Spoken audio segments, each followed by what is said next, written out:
What first got you excited about blockchains? Think about it. Oh wait. I bet it wasn't multi-million-dollar hacks, exposed data, or finding somewhere safe to store your seed phrase. Was it? Maybe it was the idea of decentralizing a broken financial system.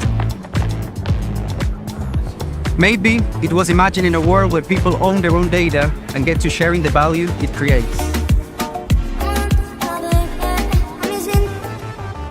Or maybe it was the promise of a fundamentally better way of connecting, communicating, and transacting.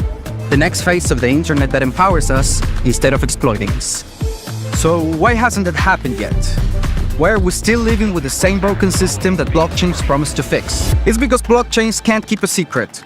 Enabling open, transparent systems was only the first half of the challenge. For blockchains to really change the world, they also have to be able to protect our sensitive data when it matters.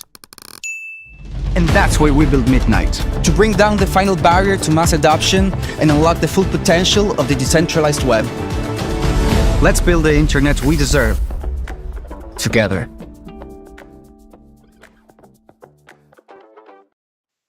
Ladies and gentlemen, we all know this in crypto. Ownership matters. That's why Cake Wallet. Cake Wallet gives you full control of your digital assets, all in one easy-to-use application. You can store Bitcoin, Litecoin, Zcash, Monero, and many more with just one secure backup. Swap between coins in seconds. No copying addresses, no complicated steps, and even includes Bitcoin Lightning for faster payments. And with Cake Wallet built in, you can use crypto in real life through debit cards or gift cards. Simple, secure, self-custody. Download Cake Wallet and take control of your crypto.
Good afternoon.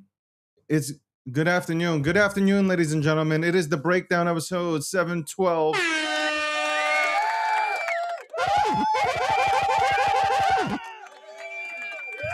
Okay, 712, sponsored by obviously Midnight. Midnight is the title sponsor of the show, The Breakdown. By the way, let me play this again because I felt some sort of energy here.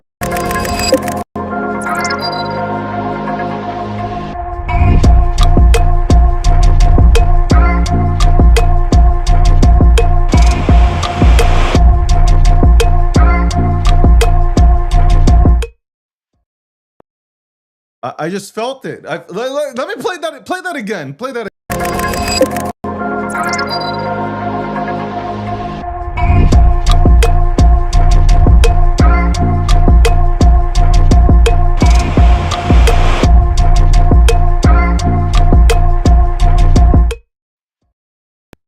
All right. Right? Let's do it one more time. One more time for the people, right? One more time for me too, man. One more time. Let's do this again.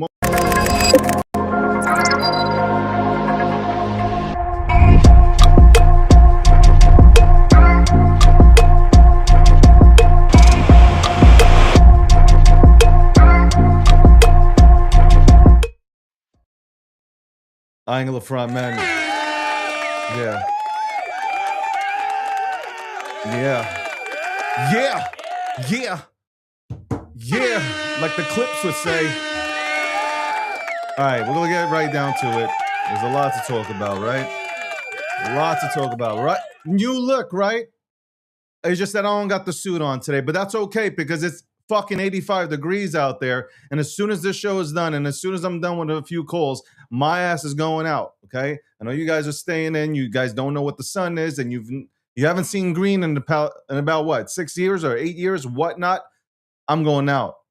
But first, we got to go ahead and do the show, right? Sponsor, Midnight, main title sponsor. Shout out to Charles and JJ, the whole goddamn crew.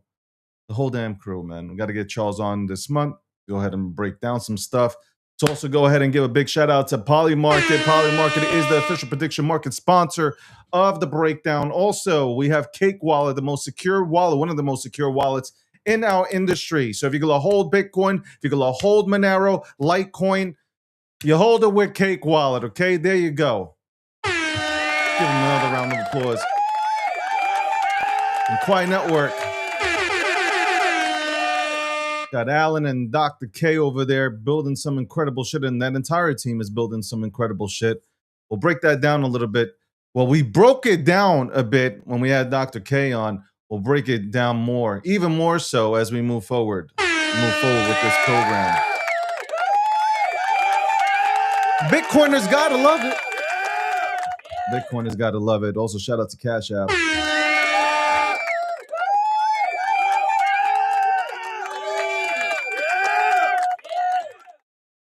There's so much drama in the LBC. It's kind of hard being Snoop D-O-double-G, but I found some way to keep coming back with ass shit like every single day. All right. What are we talking about today? Talking about, of course, the markets. Let's start with crypto. Talking about crypto. What is happening with crypto? We had 5, 6, 7 days of green, and all of a sudden it went to shit. We got talks about the Clarity Act coming out. This is supposed to be a bullish event. Nope. We've pulled back. Is it may go away? Is it still may go away? I don't know. I talked about it, but I tried to talk about it yesterday, but Landy cut in. Shout out to Landy. But is it may go away? I really can't tell you. I had somebody call me up and say that one of their people got out and completely stabled up, and I was just like, I mean, I would never right now do that. I mean, if we're gonna lag like this for the next 2 to 3 months, it's fine. If you're in some good conviction plays, it's fine. You shouldn't worry. I don't know. Like if I'm in Bitcoin, I don't know if I'm stabling up for what reason. Even if you go from this point to 60,000 or 58, because now that number's back into play. It's funny. As we go up, that number disappears. As we go pull back, that number reappears. It's funny the way that shit works, and it's funny how markets work. But you do have a tremendous amount of liquidity. One thing I think the bears and the bulls can agree on is there is a tremendous amount of liquidity on the sidelines waiting. Now, I'm not talking about trillions of dollars are coming into the meme market, because I know a lot of you motherfuckers tune into me to hear about the memes. I'm not talking about fucking trillions of dollars rolling into memes. That's not where I'm going with this. But into the industry, there is trillions of dollars on the sidelines waiting. There is trillions of dollars waiting. We know they're going into Bitcoin. We know they're going to buy up Ethereum. We know they're going to get into Solana. Okay, and we're going to touch on Solana, where the Solana Foundation president came out and said something like we're not paraphrasing, but we're not like we're not like, what did she say? Let me run this up. Hold on. Something about we're not defined by memes and shit like that. Hold on. Where is it? Solana Foundation.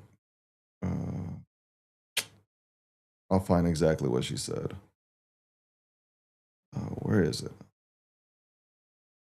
Okay.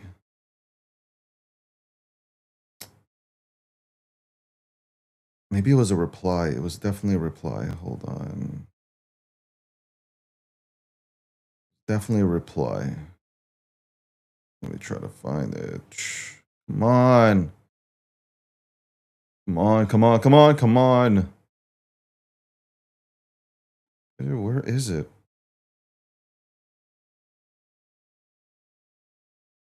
Did she delete it? Maybe she deleted it. I don't know. Whatever the case, I think she probably deleted it. I would delete it also.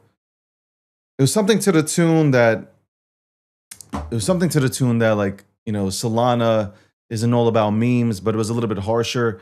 And I gotta say this, man. What? I almost feel like nobody understands meme culture, and meme culture gets shitted on. By the way, speaking of meme culture, let's do the unboxing, right? Or unwrapping. Is it called unboxing or unwrapping? Hold on. I got this here right here. Okay, I got this here.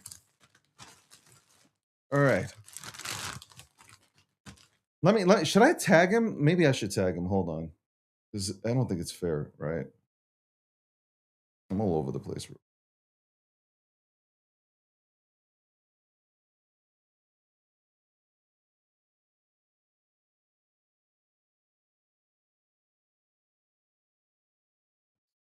Why?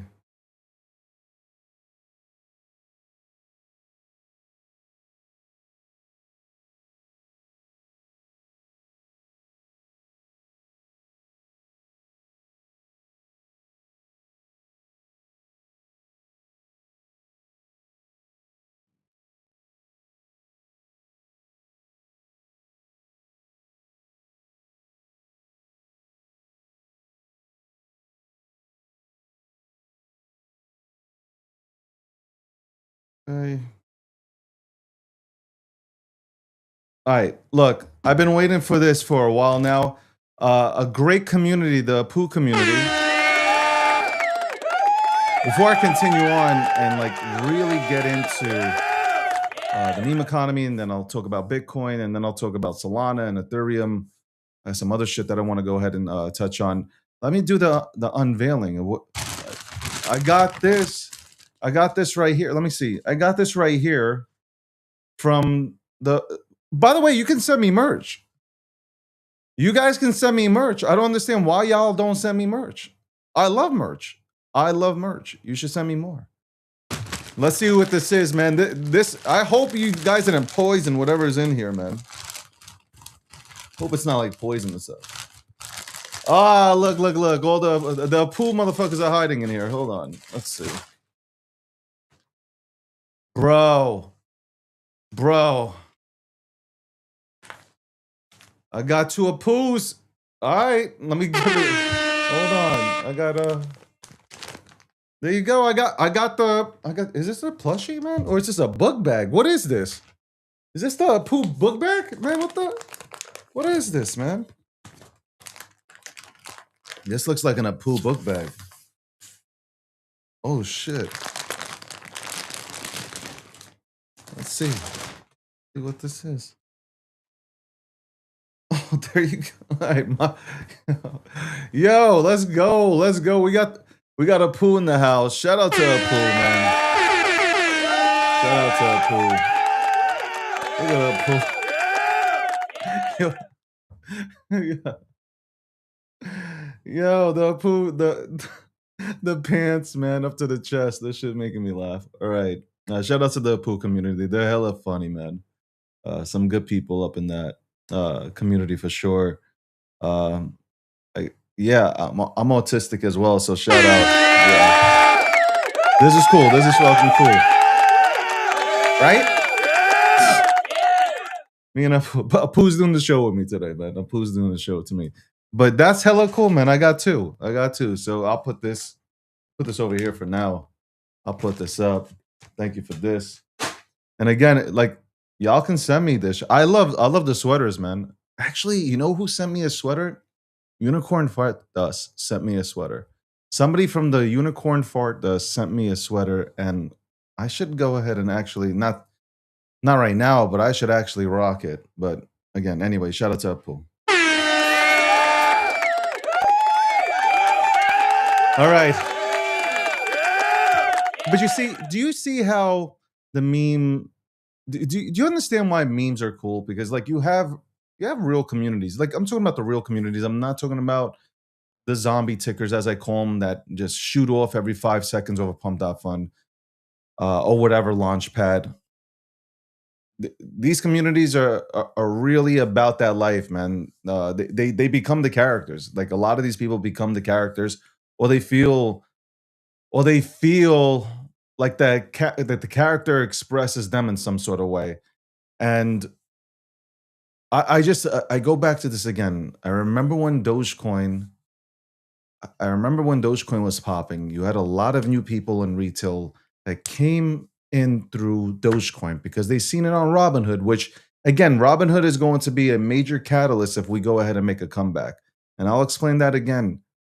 I'll be repetitive with it. But Robinhood, like, you know, you have a lot of people that trade on Robinhood and they have now access to cryptocurrency. And as soon as I see Robinhood pop off on the crypto side, I know that the bull will be back. But memes, it's culture, and it's easy. It's super easy to understand crypto by using something like Dogecoin. And people saw it. People went through Dogecoin. And then finally, I know this sounds so fucking repetitive, but after 3 to 5 weeks, they were buying their first Bitcoin or a fraction of a Bitcoin, or they were buying Ethereum, or they were buying XRP. They were buying something in the majors. And I don't know why people are, honestly push back on meme culture so bad. You guys are looking, you're looking at these fucking bullshit tickers. These Fortnite, I'm gonna call them Fortnite tickers. Like they've absolutely, these broccoli head tickers, they have absolutely no substance. They have no history. There is no lore. All they're trying to do is dunk on somebody's head. That's really it. It's a game of like, what is it? What's that shit called? I'm not a Fortnite player, but I know like there's like a, let me look this up. Let me fucking look this up. What's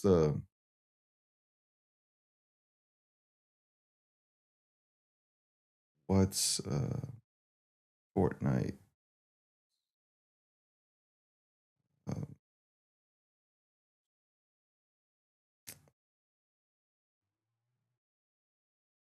Fuck, I can't even find it. Like, what's it fucking called? Well, you play like as an individual against like 50 people or some shit. But that's really all it is. And those are zombie tickers, and those are, they're not gonna make it past 5 minutes, and people are gonna dump. People are not looking long term. I should say the broccoli heads are not looking long term. Things like Pepe, things like Apu, things like Bobo, things like Troll. I can keep going, going, and going. These things are really going to do well.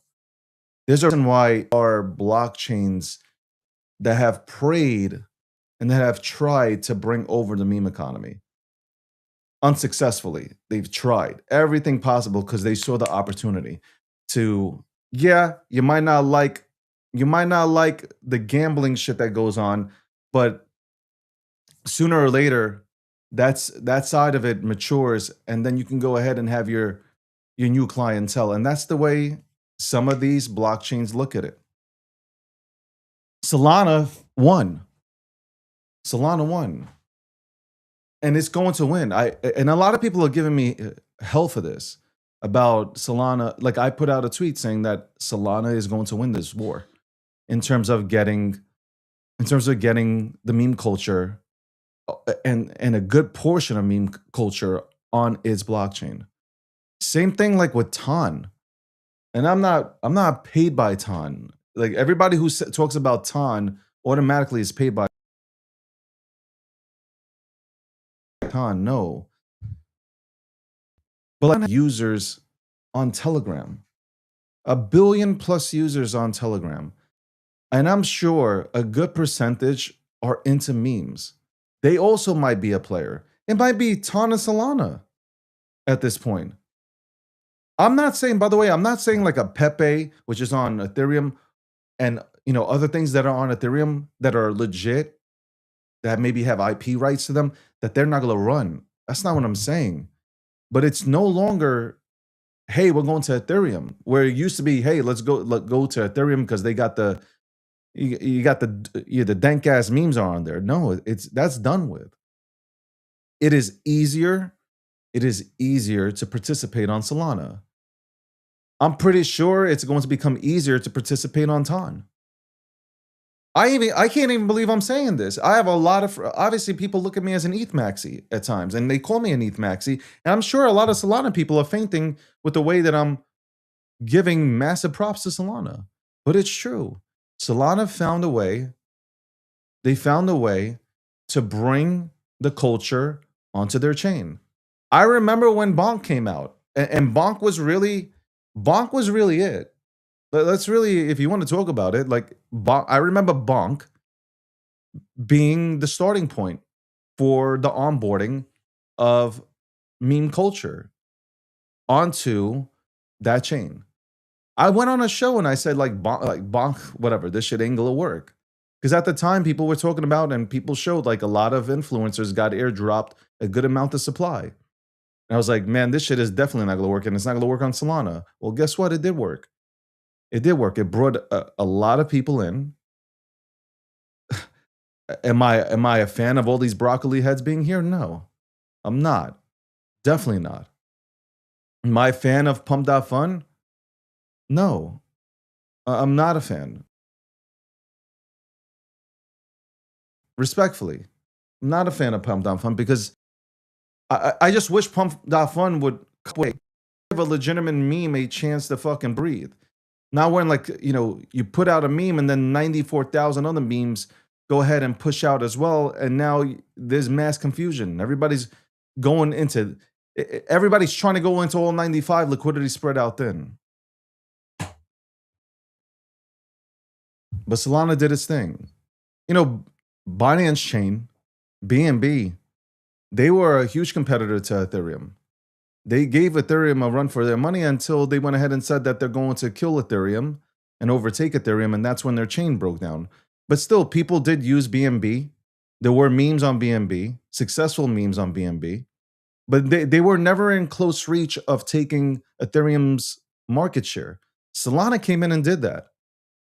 They cater to the people on Ethereum, and they cater to the new generation, the younger generation. They have cool applications. If you look at the applications, they're cool, they're hip. Seriously, like, look at their applications. It's easy, it's quick. It's just, the ecosystem looks dope. I remember saying this about Solana too. When Solana opened up those stores, which aren't open anymore, apparently, but when they opened up those stores, they invited people to come in and have a conversation. Ethereum, I'm very disappointed. Ethereum should have been on the ball with this. Ethereum should have been on the ball with making sure that meme culture did not leave Ethereum. There are people, yeah, I still hold shit on Ethereum. But like, now it's more so like, I think everything's gonna pop off on Solana. I really do. It's just because it's easier to onboard. Look, We had a week. There was it was like Ethereum week. 1 week, Ethereum week, and you had so many broccoli heads attempt to go over to Ethereum, only to come right back to Solana because they got destroyed by mevbots. They were like, man, I gotta pay all these fees to get off. They weren't having it. They went right back to Solana. They were spooked. They were like, what is this shit? A lot of them didn't even want to swap over. But those who did try to participate on Ethereum, they were like, no, this ain't for me. It felt boomerish to them. Think about it. What does Ethereum? Oh my God, I can't believe I'm dogging Ethereum right now. But what does Ethereum have? Like if you look at Solana and their stuff versus Ethereum, who got the cooler products to present to the general audience? Who has the cooler products? Think about that for a second. Don't attack me right away, but think. Who has the cooler products? I'm thinking the cooler products literally are sitting on Solana within their ecosystem. Listen, shout out to MetaMask. I love MetaMask. We've had, obviously, Michael on here from MetaMask to talk about MetaMask, and I think they've done a phenomenal job, 100%. But like, who really, like Phantom? Like Phantom Wallet is everything for Solana. It makes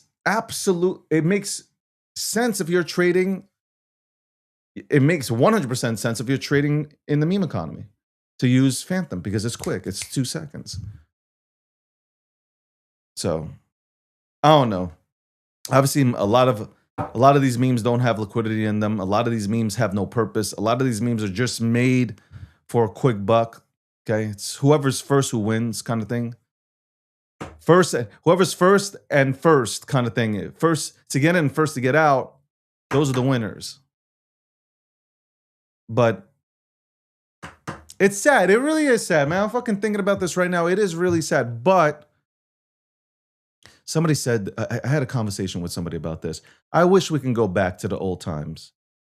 I wish we can go back to 2021.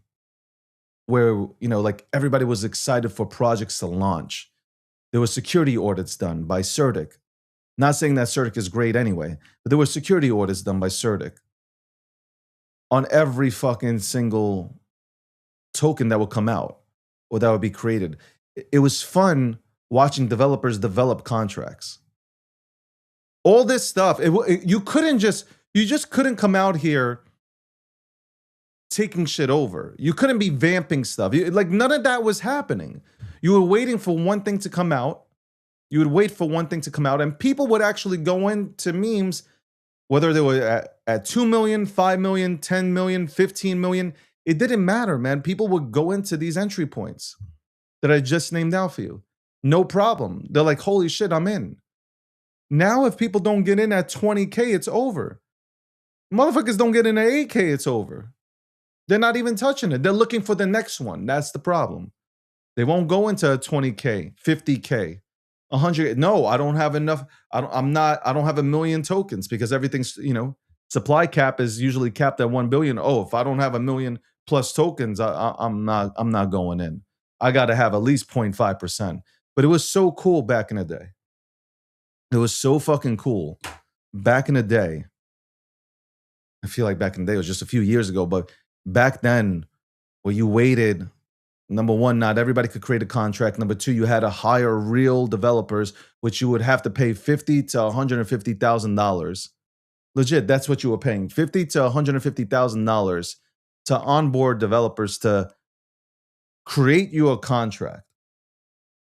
To literally create you a contract. And people are excited. People are in Telegram. Okay, there were no X communities and shit like that. People are in Telegram. People are just like, they're hyped. They're waiting. Security order comes out today. Oh shit, the security order got a B+.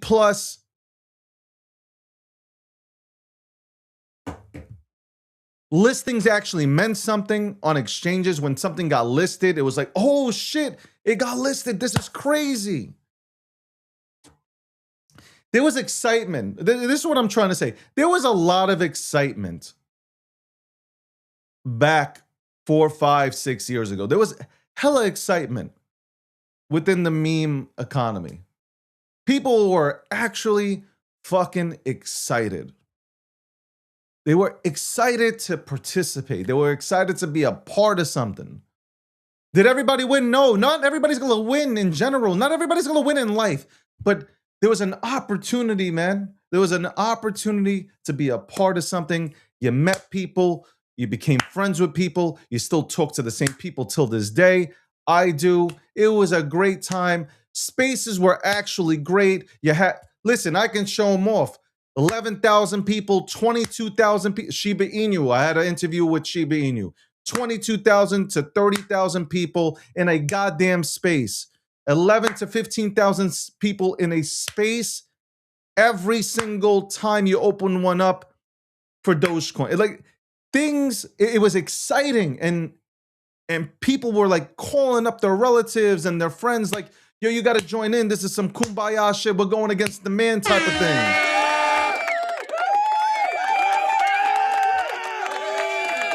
And within that whole process,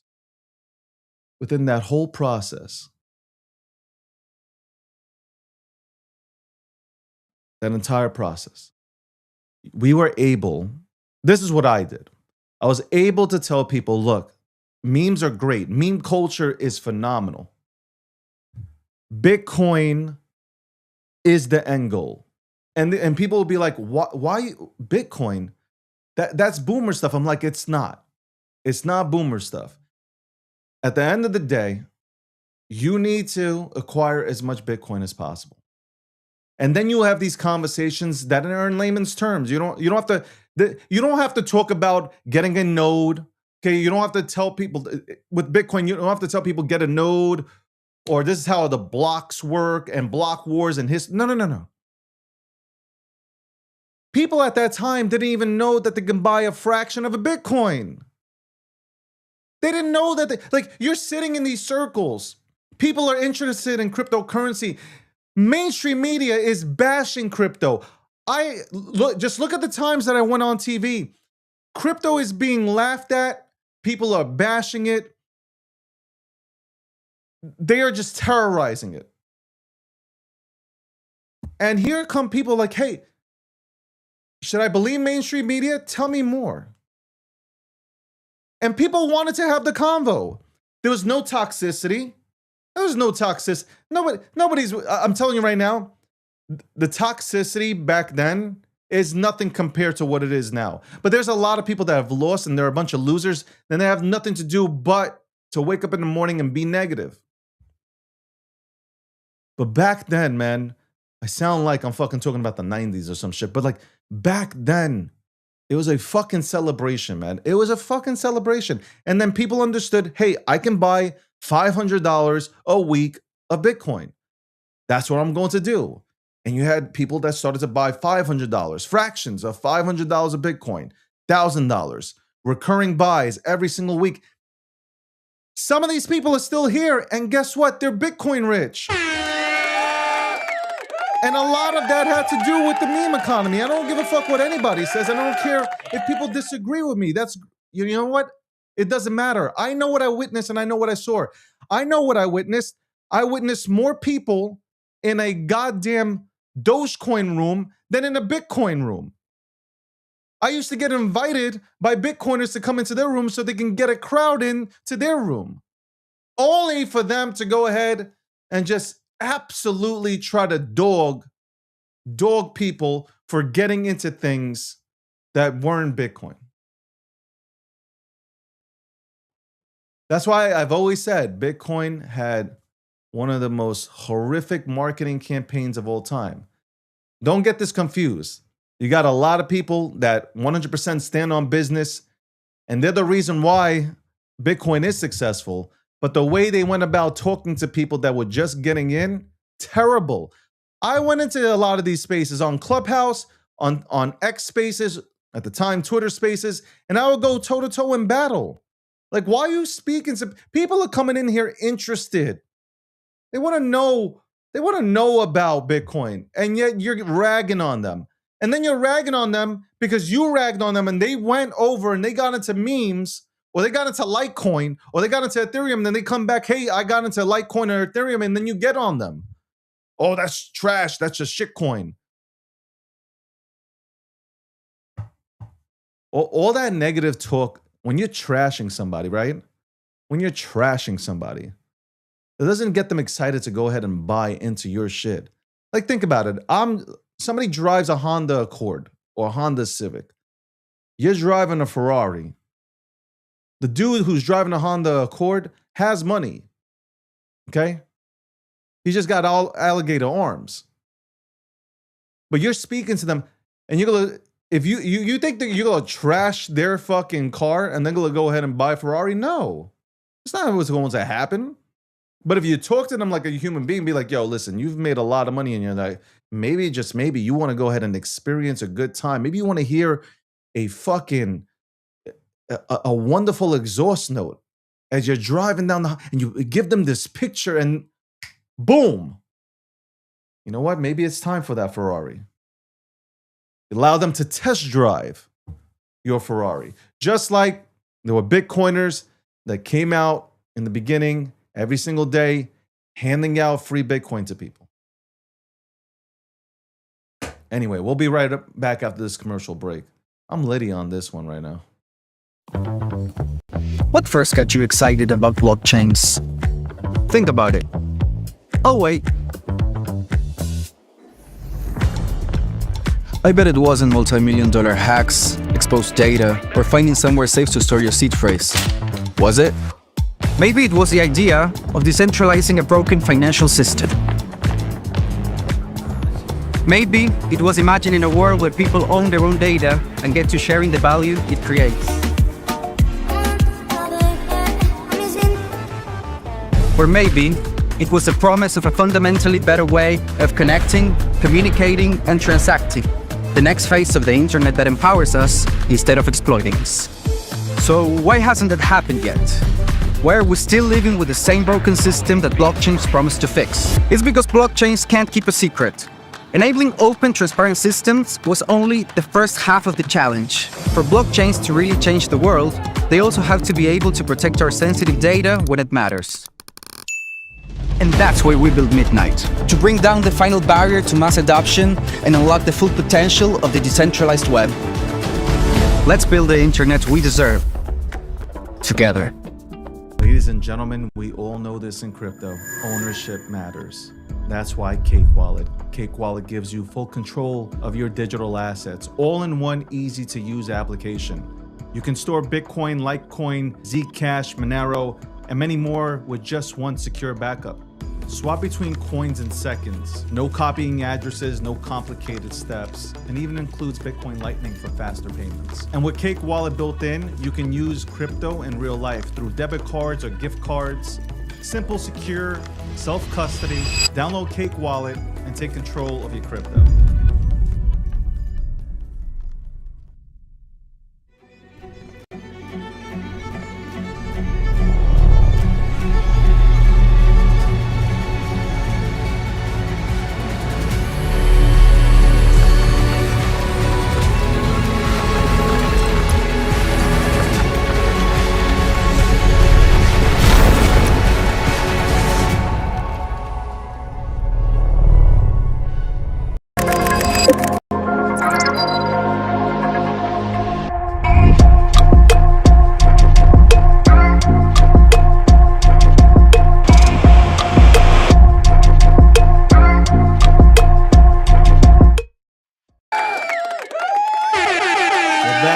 Episode 712. That's right. And I got my friend here with me. Okay. You got a friend in me. You got a friend. Look. Why is it so sad though? Why is Apu so sad? Why are you so sad, man? Yo, this is really me, man. I'd be talking. Why is it? Hold on. Why is this Apu look so sad, man? Why is this Apu look so sad? We need to talk about this, man. Why does Apu look so fucking sad?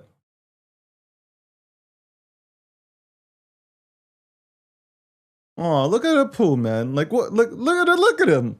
Yo, I should just have a pool. This is fun. Thank you very much to the Pooh crew. Okay, shout out to Green. That's right, Green. Move his mouth. Really?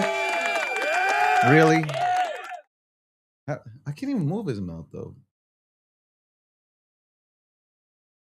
Oh, anyway, did I just say oh? All right, welcome back to the show. I've been talking about the meme economy, and I know that gets on a lot of people's nerves. I get messages where people tune in and they're like, "Come on, Dave, talk about Bitcoin more. Talk about Ethereum." Well, what am I going to say, man? Bitcoin is an institutional asset now. It really is, and I obviously you guys should get Bitcoin. Not owning Bitcoin is crazy.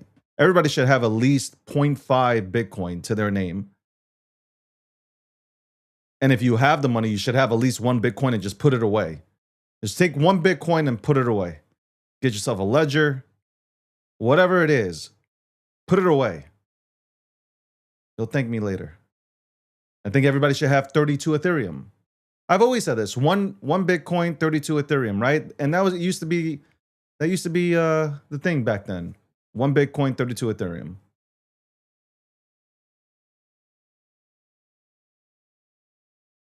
You can still get it now. You can still get it now. There's nothing wrong with. I just read the comments. Apu's not sad. Apu's not sad. Yeah, he does kind of look sad. You know what? Why are you crying, bro? What? Anyway, Apu looks depressed right now. Apu, are you upset about the markets right now? Yeah, I'm so. I don't even know how Apu talks. I need to watch a cartoon or a video on YouTube and see how Apu goes ahead and mumbles. Anyway, back to memes. I think memes will allow more people to onboard into your favorite asset. I already got the DM from the Bitcoiners into Bitcoin. So relax, okay? Relax. Clarity Act. The Clarity Act issue. I'm not a fan. I don't care. I'm just not a fan. It's not for retail. Like, I don't know what, like, everybody in crypto is so fucking excited and enthusiastic about the Clarity Act being passed. And I'm like, this is not for you. It's not for me. It's not for retail at all. It's for the fucking institutional players. That's really it. And people will say, well, that's going to bring in a lot of money into the space. That's great. That money is not going into your meme. Okay? That shit is not going into your favorite project. You know where that's going? It's going into Bitcoin. That's where it's going. If you think for 1 second that the Clarity Act is going to allow your dead ass meme to pop off, it's not.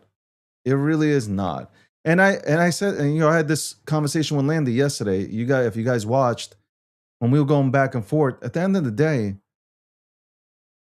and I wholeheartedly believe this, memes are the last stop for retail.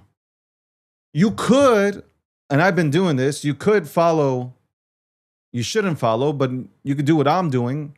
And that is, I'm going and picking up some really undervalued utility assets. I know nobody wants to hear the word utility, but I'm talking about Chainlink. Look where Chainlink's at, and Polkadot, and Filecoin. Even Cardano. Like, there are a lot of things that are really fucking undervalued right now. If you get into them, it's an easy 5 to 10x. 5 to 10x. Like, you guys are chasing 1,000x. I'm good with getting 30 digital assets that potentially can do a 2 to 10x. I'm fine with that. 100% fine with that. And Landy did talk about the tokenization of stocks. I also understand that. But and obviously, when you tokenize stocks and these companies who really do make a profit, they do generate revenue, I understand where people could go. But I'm talking about retail. I'm talking about degen retail, the cypherpunks. I'm talking about these individuals being here and memes and the utilities right now being the only thing that you really can go ahead and grab at this point in time that could potentially give you the 2 to 10x. I believe it does happen. I believe it does happen. I put my money where my mouth is, and I've gone into these things. If I win on 5 out of the 10, I'm good. I'm fine. And I'm okay with, see, your biggest problem in crypto is you're trying to get the home run. You're trying to get $1 million. Here's the problem in crypto. People are trying to make $1 million within the first 24 minutes of entering XYZ. And that's a big problem. Your friend tells you, the friend that brought you into this space, he's telling you, I've made $1 million in a week.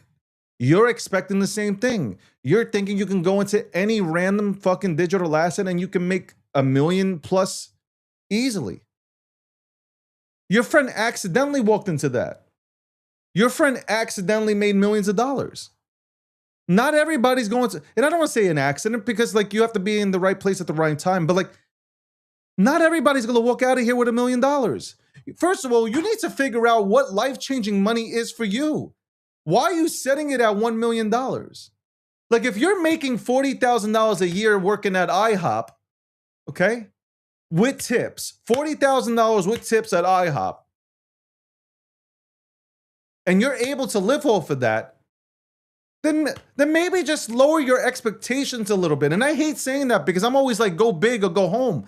But maybe for you, lower the expectations. Start slowly. Let's go slow here. Let's go slow. A little bit slower here.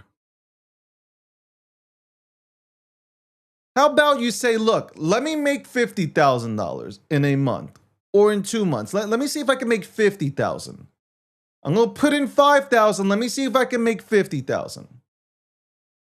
You make 50,000, now set a new fucking goal for yourself. Say, okay, I got 50. I want to see 100 to 150K. Okay. You put in $10,000 to $15,000 into the right place, you get to 150. From 150, you go to 500K.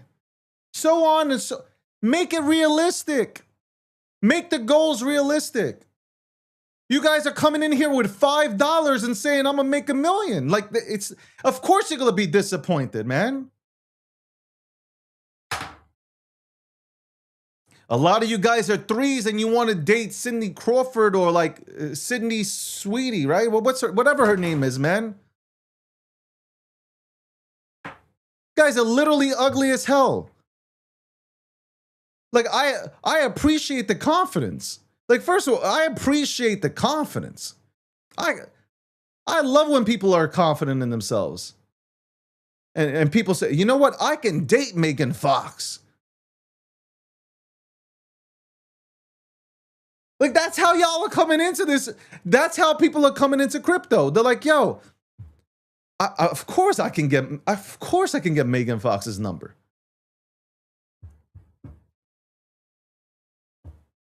And you haven't taken a shower.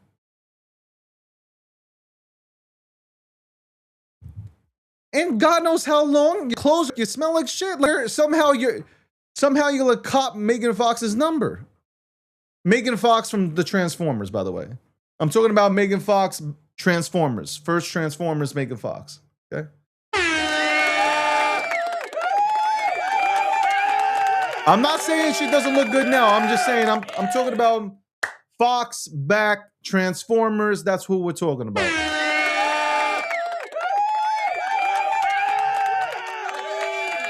I feel bad because I'm saying, I would say like that she was in her prime, right? Before, like, I don't know what happened, but she's still good looking. But like, I'm talking about prime Fox, right? Yo, when Transformers came out, Transformers came out, I can only imagine the amount of nerds in crypto that were playing Transformers on repeat. Yeah, now she's pretty weird. she's drinking people's blood and shit like that. I don't know what's happening there, but I'm just saying. But that's the same approach you guys are taking here. Like that's the same approach you guys are taking here. So you have no goals. Like you really don't have any goals. You guys are starting to name women out here now, man. But I can't. By the way, I'll touch on this quickly. Demi Moore, man, what the fuck happened? She was. I don't. Maybe it's not everybody's cup of tea, but like I thought she was really pretty. She was really pretty, man. What is happening? Ozempic's getting people, bro. Ozempic is out here getting people. Guys, don't take Ozempic. If you're fat, just go to the gym. Walk it out. Walk it out. Leave that Ozempic alone. Leave Ozempic alone.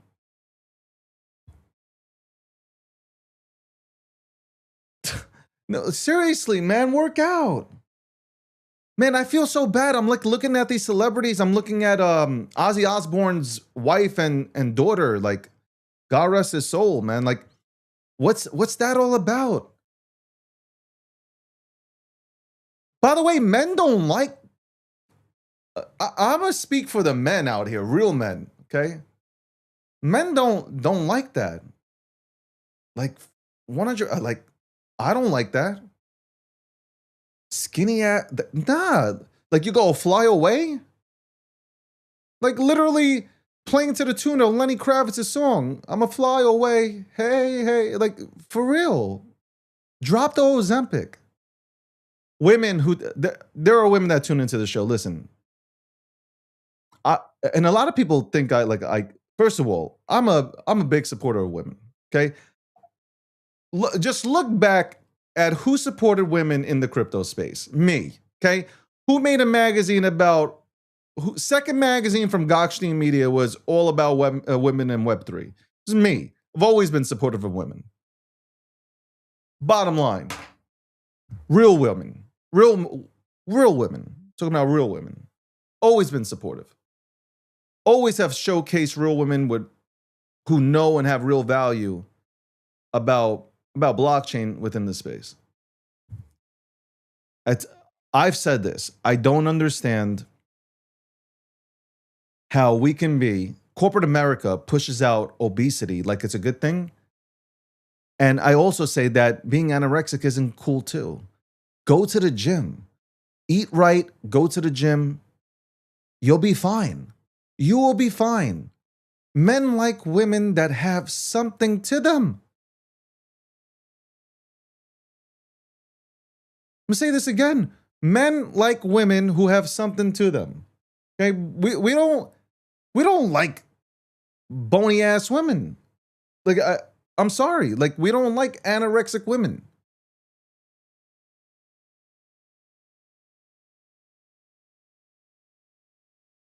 Ozempic is a problem, bro. Ozempic is a problem. Anyway, Bitcoin tests its key.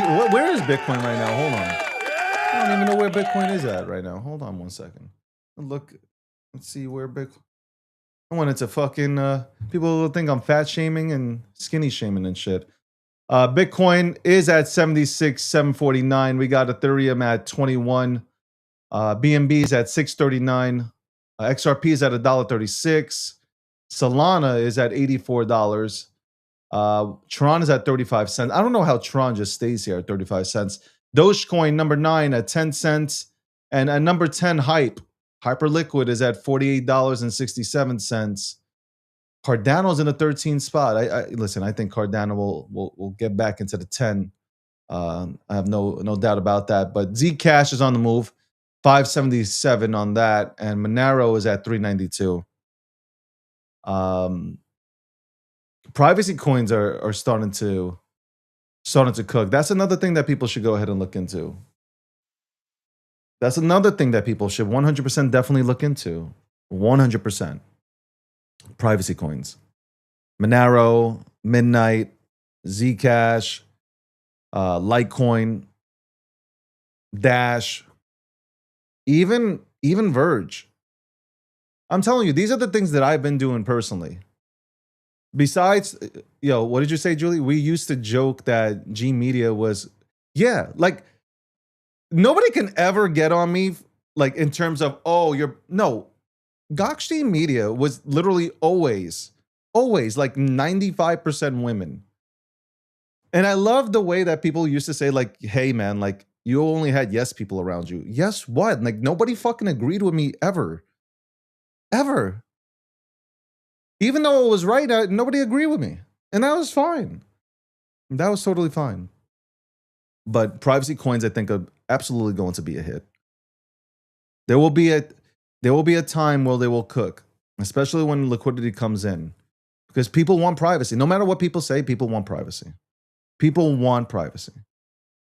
How much privacy you're going to get, that can be debated for fucking days. But people want privacy. Nobody wants anybody to know how much money they have. Nobody.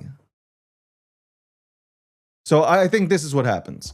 Memes, utilities, Bitcoin. I also see a lot of people are starting to ape into NFTs. I'm not ready for that. Okay. I will show you my graveyard. I will show you my graveyard of NFTs. Let them shits come back out. Or let them shits go back up. You remember Goblin Town took me. Goblin Town, you son of a bitches. But by the way, I gotta say, Goblin Town was, it is one thing that I will let slide. Okay, I bought for what, 10 ETH? What was it, 10 ETH Goblin Town? Holy shit, I can't even believe I spent 10 ETH. I think it was 8 to 10 ETH on a Goblin Town. Oh my God. Oh my fucking God. I spent 8 to 10 ETH on Goblin Town. Can you believe it? I spent 8 to 10 ETH on Goblin Town.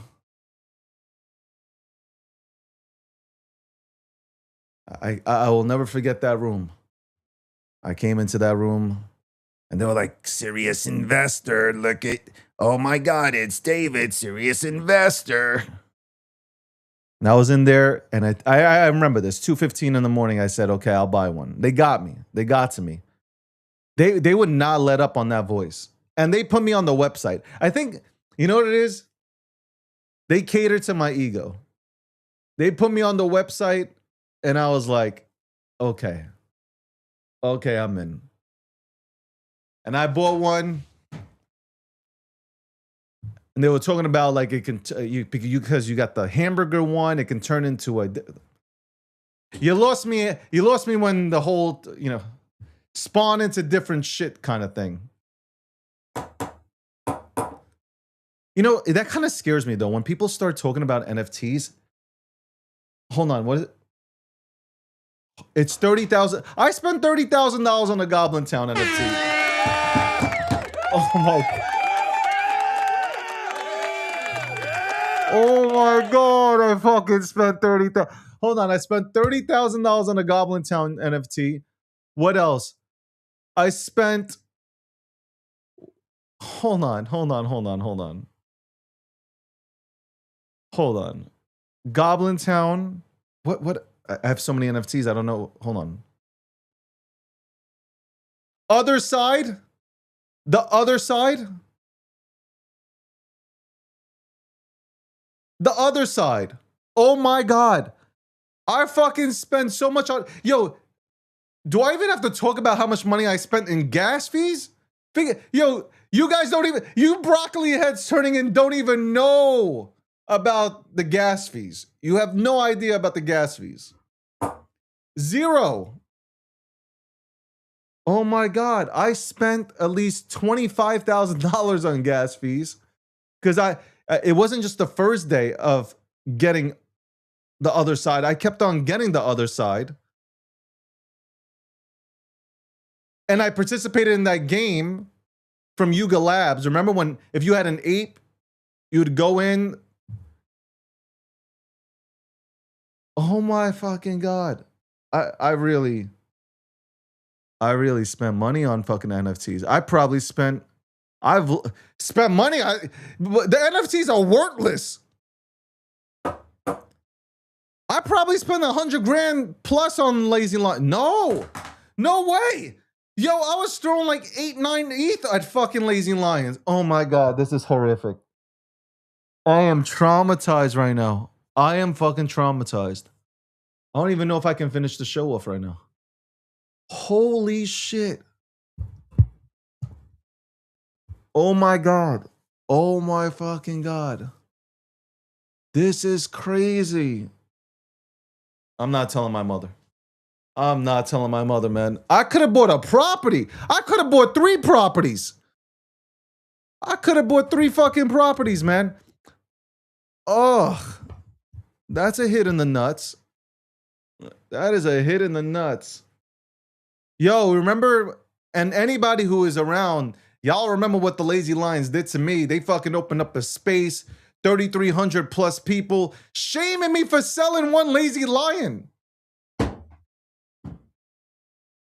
I had like 34 Lazy Lions, man. I thought, yo, I really, oh. Shout out to Armina. Arm, I know you're not watching. Maybe you'll replay it. You remember this? It was Bored Apes and Lazy Lions. Now, I got a Bored Ape and Mutant Apes, but like, you remember, I could have got it like for nothing.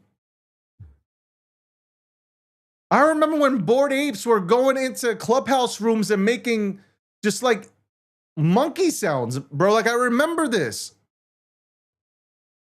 I said, nah, man, because I'm into lions. You guys remember my PFP? It was half human, half lion. Y'all remember that, right? If you followed me since the beginning, okay, you know my PFP at one time was half lion, half man, right? And it was my face and half lion. And I was like, of course, I love lions. Let's go for the lion, like Lazy Lions. And they came out with a puma. This is why you can't believe these fucking partnerships, right? You had the Puma partnership, every single partnership that you can think of, Lazy Lions got. And I was always looking, I was like, why isn't the number going up? Why is number not going up? Why are the Bored Apes? That shit's going up. Why isn't this shit going up? And I remember Pranksy, shout out to Pranksy. Pranksy slid into my DMs and he was like, bro, get more Bored Apes, man. And this is a time where Pranksy had 1,250 Bored Apes and he was giving them out. He was also giving them out. At one point, his 1,250 fucking Bored Apes were at, I think it was at like $55 million, but he sold, if he would have held, it would have been like $55+ million. But he sold all together and got like $5 to $10 million. He sold early. And I think he kept like 1 or 2. I can't believe, I can't believe, that was, I haven't made a lot of errors, but that was I mean, I got both anyway, but like, that was like, I could have really gone in, man. Fuck. Right? Could have really gone in, right? I'm just saying, could have really gone in. Even he said, Apu said. Anyway, we'll be right back after this commercial break. Talk more about NFTs. We'll talk more about, then I'm out. But we'll talk about NFTs. Why am I talking about NFTs? Am I really talking about, this is what scares me. If I'm talking about NFTs, then whatever of a cycle that is left, it is over. It is absolutely over. Oh my God. Oh my God.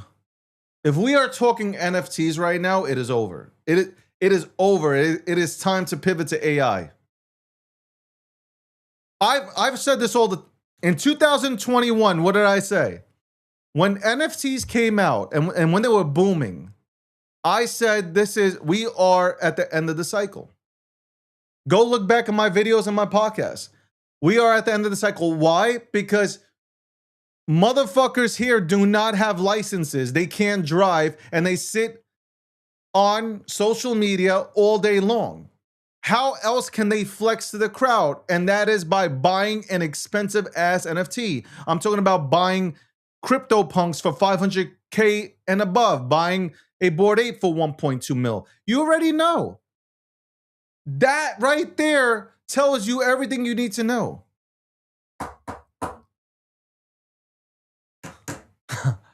We'll be right back after this commercial break. What first got you excited about blockchains? Think about it. Oh wait.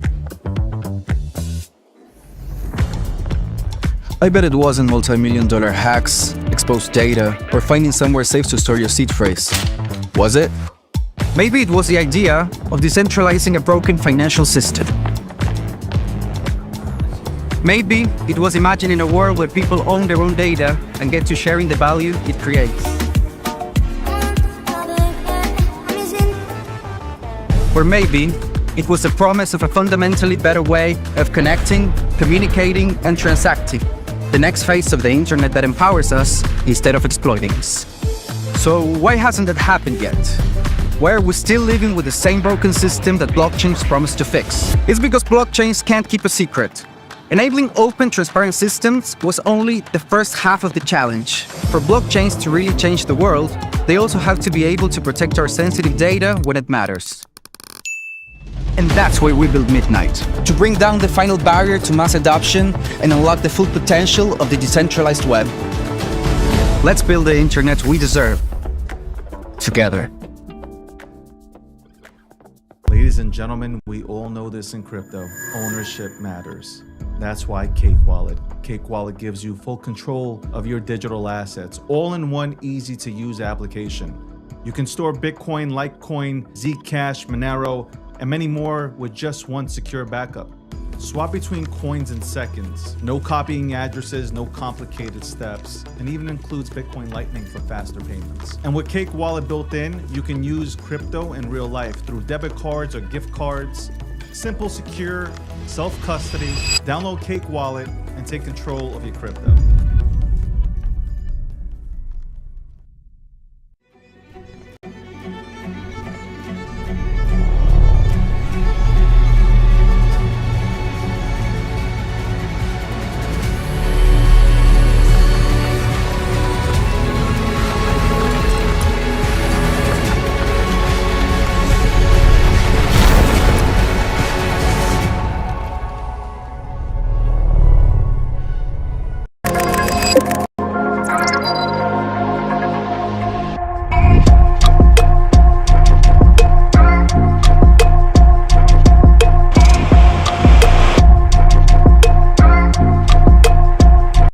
Welcome back to the breakdown.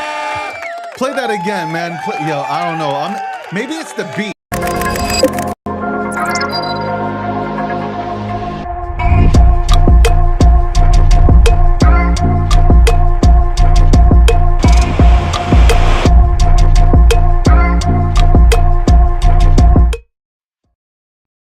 Maybe it's just the beat. Maybe it's just the fucking beat. I'm into the beat. Anyway, obviously the production is getting so much better. Shout out to my creative director. That's what I'm gonna say. Shout out to yes, I know, Julie. Is it now? It's at 2? I thought it was at 2:30. Are you sure it's at 2? Oh man, this is horrific. Please don't tell me it's right now. Please don't tell me it's right now. Please don't tell me it's right now. Hold on one second. Yeah, I'm telling everybody to hold on one second. Hold on. It's at 2:30, okay. Oh my God. Oh my God. I got scared a little bit, but we got 6 minutes left here today. Bitcoin test key support at 76K. Could it go lower? Whatever. If it goes lower, what do I keep saying? DCA and just fucking go away. Don't even look. I had a conversation about this very subject with a friend. Just fucking, if you believe in this shit, Biden fucking don't look. Biden don't look. DCA don't look.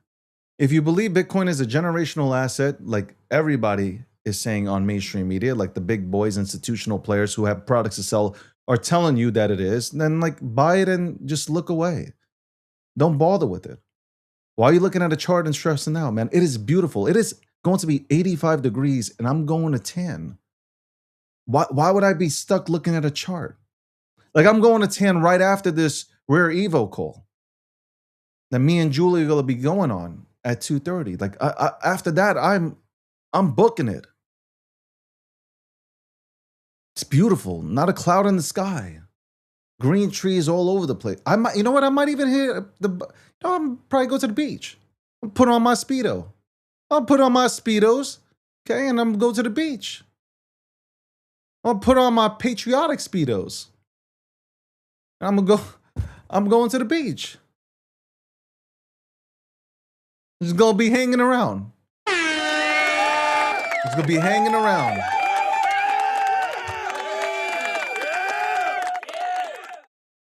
Just gonna hang around. I think I touched on everything that I wanted to talk about.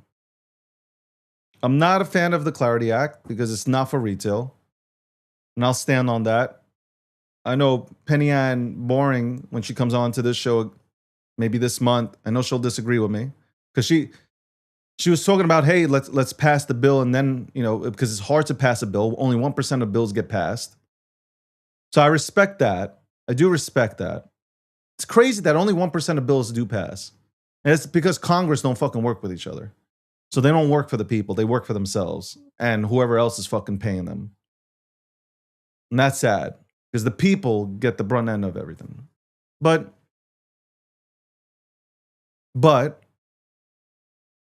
it's not for us. And that's why I go back to retail will most certainly, degen retail will come into memes first because their friends are going to tell them how much money they've made here. And then once you tell Billy, Billy's going to tell his friends, and then there's a snowball effect, and then everybody just comes in here. And then they will learn. They will learn. They'll either stay here or they'll leave. There's no middle ground. It's either people win here a bit and they stay and they start to understand the industry, or they leave because they take a hard loss in the beginning because the expectations are really high. Expectations are absolutely high. So that's a big problem. Lower them expectations. Lower them expectations. Like I said earlier, if you've never made more than $35,000 to $40,000 in your life, why set up these $1 million to $2 million to $3 million goals immediately? You're gonna fall flat on your face. I set high goals, right? But I understand it's steps. It's steps to get to these goals. You're not going to go from $1 to $1 million. It's just not going to happen. It's not going to happen. It really is not going to happen. Anyway, it is 2:23 p.m. Eastern Standard Time. Let's go to the quote of the day. Let's go to the quote of the day. Quote of the day. Let me find it. If Julie didn't remind me, I would not know that I have a meeting at 2:30. I did not put this in the calendar. I did not put this shit in the calendar. All right. Hold on. Where's the quote? Where's the quote? Where's the quote? Hold on. I have quotes in here that I saved, I think.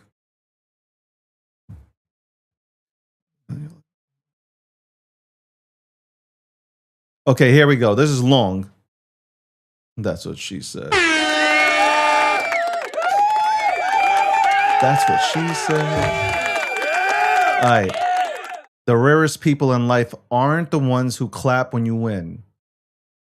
They're the ones who refuse to let you fall when you're losing. They check you when you're off, call you out when you're coasting, hold you to your standard. Not to control you, but because they refuse to watch you become less than what you said you'd be.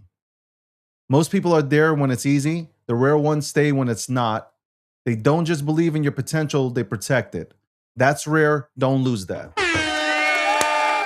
Ladies and gentlemen, thank you very much for tuning in to the show today. Shout out to everybody, every single body. I'm still working on fucking TikTok. I sent 3 emails. They told me I sent it to the wrong department, that I got to send it to a different department. I'm doing video clips, by the way. I will be doing video clips on YouTube. I'm going to start doing YouTube, not shorts, but like I'm doing like maybe 30-minute video clips, my takes on certain topics. And it can be anything. It could be crypto, it can be whatever, traditional finance to just pop culture, shit like that. I got my name back, so that's really cool, and I'll be posting it up there. Shout out to Midnight, shout out to Poly Market, shout out to Cake Wallet, Quai Network. Thank you very much. Appreciate you guys. Cash App. Check out the Cash App video. Working on a few other things. If this shit goes down, a lot of people are going to be absolutely happy for me and absolutely mad. I'll take both. On that note, guys, it is beautiful outside. It is gorgeous. Check out Landy's video from yesterday, 9 p.m. Eastern Standard Time, Mondays, Wednesdays, and Fridays. He came out with one yesterday. Check it out. Talks about the market. Okay, it's the market update. Check it out. And yeah, Landy's in the back, by the way. He's in the back, but I gotta go. Shout out to Landy.